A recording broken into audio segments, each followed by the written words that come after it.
नमस्कार, मैं हूं आशुतोष त्रिपाठी और पंजाब केसरी नवोदय टाइम्स में आपका स्वागत है। दिल्ली में 3 नगर निगम हैं, अब उन्हें मिलाकर फिर से एक किया जा रहा है। फिर से एक कहने का कारण यह है कि दिल्ली नगर निगम पहले एक ही हुआ करता था, लेकिन कांग्रेस की जब प्रदेश में सरकार थी तो उस समय जब मुख्यमंत्री शीला दीक्षित थी तब उन्होंने 3 नगर निगम कर दिए थे, उत्तरी नगर निगम, दक्षिणी नगर निगम और पूर्वी नगर निगम।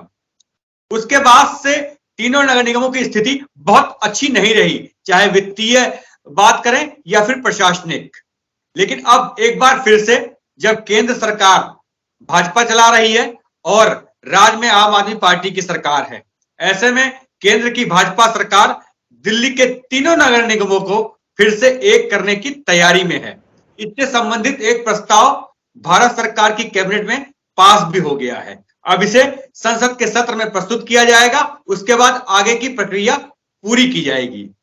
दिल्ली के तीनों नगर निगमों को एक क्यों किया जा रहा है, इसके क्या क्या फायदे होंगे, किस तरह से इसका जनता को लाभ मिलेगा, इन्हीं सब विषयों पर बात करने के लिए आज हम जुड़ रहे हैं भारतीय जनता पार्टी के वरिष्ठ नेता और दिल्ली राज्य की राजनीति में बड़ा नाम रखने वाले और विशेषकर नगर निगमों की राजनीति या नगर निगमों की व्यवस्था को भली भांति समझने वाले भाजपा के वरिष्ठ नेता विजेंद्र गुप्ता जी से।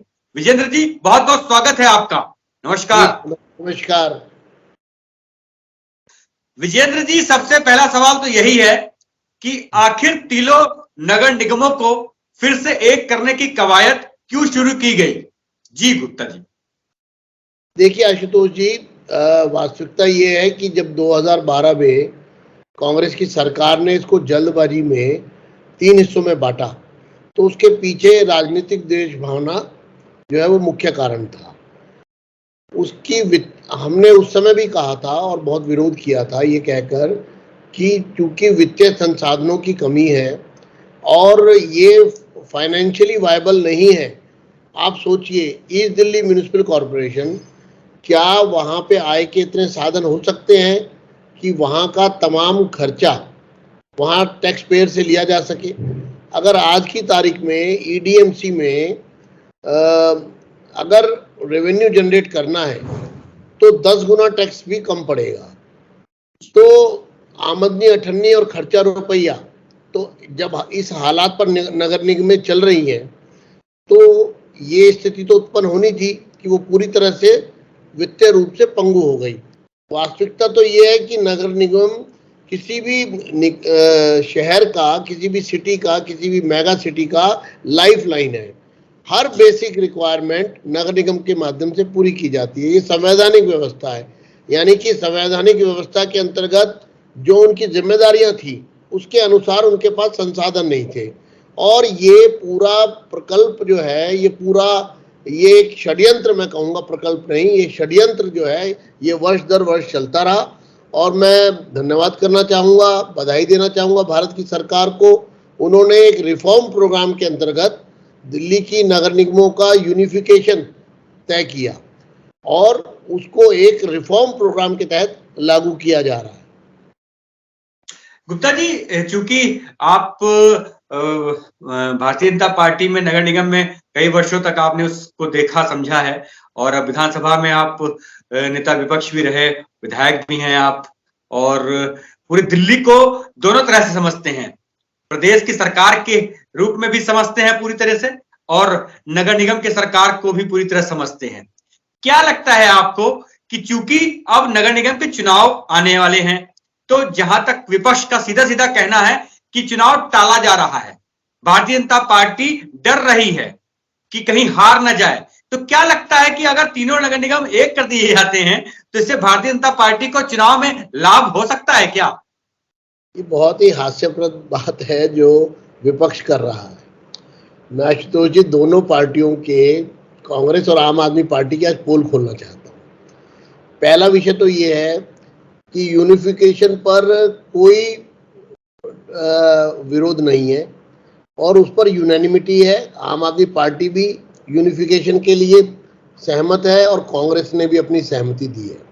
तो पहले मैं आम आदमी पार्टी की बात करना चाहूँगा कि एक तरफ तो नगर निगमों के एकीकरण पर उनकी सहमति आ रही है। और दूसरी तरफ वो बड़ी विचित्र बात कर रहे हैं कि नगर यूनिफिकेशन, कॉर्पोरेशन यूनिफाइड होनी चाहिए लेकिन चुनाव ट्राइफरकेटेड होना चाहिए। अब बताइए, अगर नगर निगम यूनिफाइड हो जाएगी या की जा रही है, तो फिर ईस्ट दिल्ली म्युनिसिपल कॉर्पोरेशन के चुनाव का क्या अर्थ रह गया? साउथ दिल्ली म्युनिसिपल कॉर्पोरेशन का चुनाव का क्या अर्थ रह गया? नॉर्थ दिल्ली म्युनिसिपल कॉर्पोरेशन का क्या अर्थ रह गया? यानी कि चुनाव तो करवाइए ट्राइफरकेटेड और नगर निगम होनी चाहिए यूनिफाइड। अब इनसे पूछिए कि ये जो बात है, ये तो गजब बात है, ये तो अजीब बात है। इससे तो साफ जाहिर होता है कि आप सिर्फ दिल्ली की जनता को अपना राजनीतिक हथियार बनाने के लिए इस तरह के प्रपंच कर रहे हैं। ना तो आप दिल्ली की समस्याओं से जुड़ रहे हैं, ना लोगों की समस्याओं के समाधान से जुड़ रहे हैं। प्रश्न ये है कि जब यूनिफिकेशन होता है तो बहुत सारे विषय हैं। अब तीनों नगर निगमों में टैक्स स्ट्रक्चर अलग अलग है। अब आप बताइए कि अगर वो यूनिफाइड करेंगे तो कौन सा टैक्स स्ट्रक्चर अडॉप्ट किया जाएगा? चुनाव में आप किसकी बात करेंगे? बिल्कुल ठीक। तो यानी टैक्स स्ट्रक्चर को कॉमन करना होगा।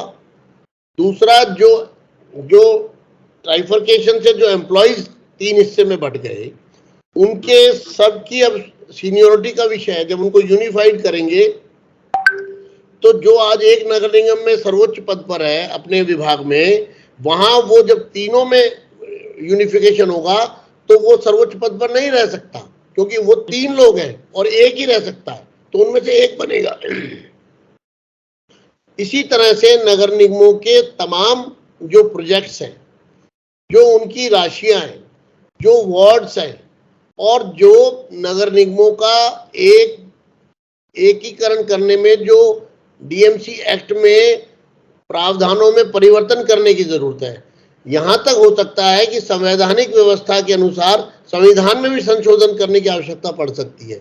तो जब ये तमाम पेचीदगियां सामने हैं, तो फिर ये इस तरह की भाषा बोलकर वो क्या जनता को बताना चाहते हैं? दूसरा, मैं कांग्रेस के बारे में कहना चाहता हूं जी। पहले तो कांग्रेस माफी मांगे, क्योंकि कांग्रेस कहती है कि यूनिफिकेशन ठीक है, तो ट्राइफरकेशन किसने किया था? आज कांग्रेस नेता श्री अजय माकन ने ट्वीट करके कहा कि ये कार्य 1 साल पहले होना चाहिए था, तो 5 साल पहले क्यों नहीं होना चाहिए था? प्रश्न ये है कि वो कब होना चाहिए था या कब नहीं होना चाहिए, डिबेट का विषय ये रह गया सिर्फ। बिल्कुल। लेकिन यूनिफिकेशन पर सबकी सहमति है। तो मात्र एक छोटा सा विषय कि वो कब होना चाहिए, कोई कह सकता है 5 साल बाद होना चाहिए, कोई कहेगा 10 साल पहले होना चाहिए था, कोई कहेगा ट्राइफरकेशन होना ही नहीं चाहिए था।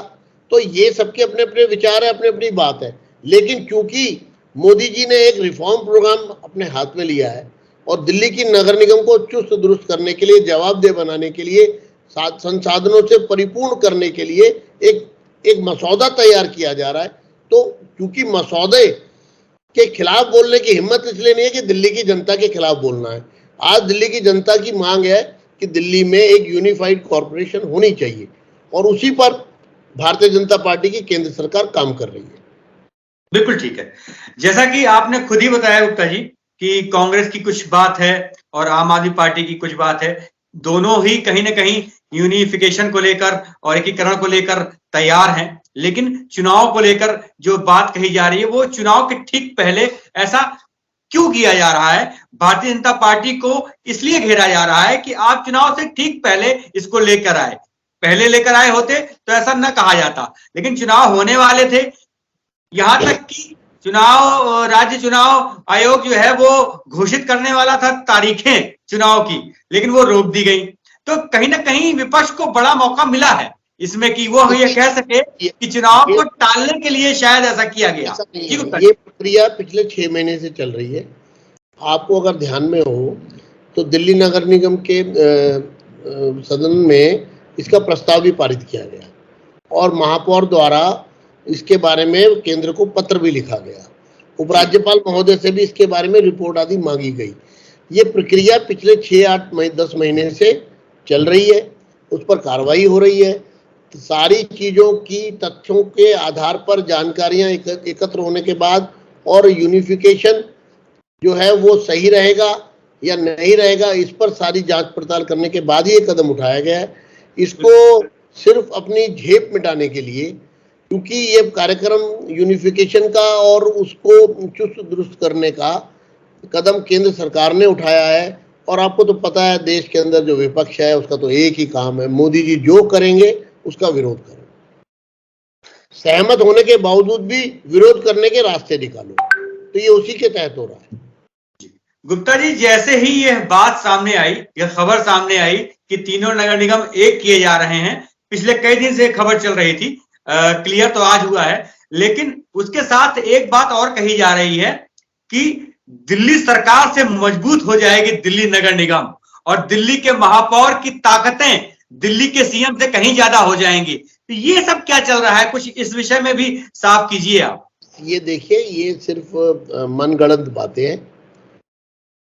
सरकारें संविधान के हिसाब से चलती हैं, अधिकार संविधान के हिसाब से होते हैं, जिम्मेदारियां भी संविधान के हिसाब से है जी। नगर निगम जो है वो एक third tier system of governance है और पंचायती राज व्यवस्था का हिस्सा है और मजबूत पंचायती राज व्यवस्था हो, ये हमारा संकल्प है। तो ये कहना कि किसी के अधिकार क्षेत्र में हस्तक्षेप होगा, किसी के अधिकार कम हो जाएंगे, किसी के ज़्यादा, ऐसा नहीं है। ये सब एक पैरेलल सिस्टम है, एक हायरार्की है और उस हायरार्की के अंतर्गत सब अपना अपना काम करेंगे। सब क्या इससे पहले नगर निगम यूनिफाइड नहीं थी क्या? 1957 में जब दिल्ली नगर निगम का गठन हुआ तो एक समय तो ऐसा था कि पब्लिक ट्रांसपोर्ट भी और जल बोर्ड भी और इलेक्ट्रिसिटी बोर्ड भी, तमाम नगर निगम, फायर ब्रिगेड भी, ये सब दिल्ली नगर निगम का हिस्सा था। आज तो देखा जाए तो ये तमाम चीजें दिल्ली नगर निगम से ले ली गई हैं। स्वास्थ्य सेवाएं तक भी, नया अस्पताल खोलने का अधिकार भी नगर निगमों से ले लिया गया है।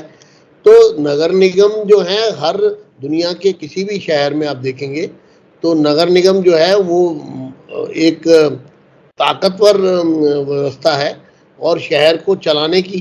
आप अगर लंदन में देखेंगे तो लंदन की जो मेट्रो सर्विस है वो मेयर के अंतर्गत आती है, वहाँ की कॉरपोरेशन उसको रन करती है। यहाँ तक कि कई नगर निगमों में तो पुलिस, लॉ एंड ऑर्डर तक वहाँ की नगर निगम देखती है। तो ये कहना कि दिल्ली में सरकार को इससे कोई फर्क पड़ेगा, मैं इससे हरगिज जो है सहमत नहीं हूँ। लेकिन जैसा आपने कहा गुप्ता जी, बहुत सारी व्यवस्थाएं थी दिल्ली नगर निगम की जो धीरे धीरे उससे वापस ले ली गई। तो क्या लगता है आपको कि जब ये पुनर्गठन फिर से हो रहा है, दिल्ली नगर निगमों को फिर से एक किया जा रहा है, तो क्या पुरानी ताकतें भी वापस आ सकती हैं? ये तो अब समय बताएगा और जो मसौदा तैयार हो रहा है वो बहुत जल्द जनता के सामने आ जाएगा, क्योंकि पार्लियामेंट में बहुत जल्द इसको लेकर के बिल पेश किया जाएगा जो कैबिनेट का डिसीजन है, और उसमें जो भी एक्ट में अमेंडमेंट करना होगा उसकी सारी रूपरेखा सामने आ जाएगी और पूरी व्यवस्था सामने आ जाएगी। बिल्कुल ठीक है, वो सारी चीजें आएंगी और सब साफ हो जाएगा, उसके बाद भी हम और आप बात करेंगे। लेकिन एक बात जरूरी है जो इस पूरे एकीकरण की एक खबर के बाद से चर्चा में है कि जिस तरह से उत्तरी नगर निगम, दक्षिणी नगर निगम और पूर्वी नगर निगम इतने दिनों तक चला और अब जब एक किया जा रहा है, जनता को इससे किस तरह से सीधा फायदा होगा, क्योंकि कहीं ना कहीं ये तो जनता जानना चाहेगी कि एकीकरण की डिमांड तो भले हो रही है, जनता भी समर्थन में है, पार्टियां भी समर्थन में है, लेकिन इससे जनता को जो सबसे सीधा लाभ होगा वह बताइए जी Gupta ji. Multiplicity of authorities, single window service होनी चाहिए। और अभी देखने में आ रहा है कि दिल्ली में मल्टीप्लिसिटी है, बहुत ज़्यादा एक तरह से उलझा हुआ है मामला। उसको जितना सुलझा सकते हैं हमें सुलझाना चाहिए। ट्राइफर्केशन के बाद ये उलझन और बढ़ी है। हमने उस समय भी कहा था जब किया जा रहा था इसको कि इससे मल्टीप्लिसिटी बढ़ जाएगी। तो प्रश्न ये है कि उसको दूर करने की बजाय कांग्रेस सरकार ने और आम आदमी पार्टी की सरकार अब उसको उलझाए रखना चाहती है, और इसलिए मैं समझता हूँ कि ये बहुत ज़रूरी है सिंप्लीफिकेशन के लिए और लोगों को के काम जो है जवाबदेही नगर निगम के माध्यम से हो सके। बहुत बढ़िया गुप्ता जी, बहुत बहुत धन्यवाद आपका। जिस तरह से आपने बहुत ही सुलझे तरीके से चीजों को बताया और कहीं ना कहीं ये एकीकरण को लेकर जब खबर चल रही है तो चर्चा भी खूब चलेगी और उसमें आपकी ये बातचीत काफी लोगों को लाभ पहुंचाएगी। जब मसौदा पूरी तरह से संसद में आएगा और फिर उसमें चीजें साफ हो जाएंगी, फिर हम आप बातचीत करेंगे और आगे की नगर निगम एकीकरण की कार्रवाई को फिर देखेंगे। आपने हमसे बातचीत की, अपना वक्त दिया, इसके लिए बहुत बहुत धन्यवाद। नमस्कार। नमस्कार, थैंक यू सो मच।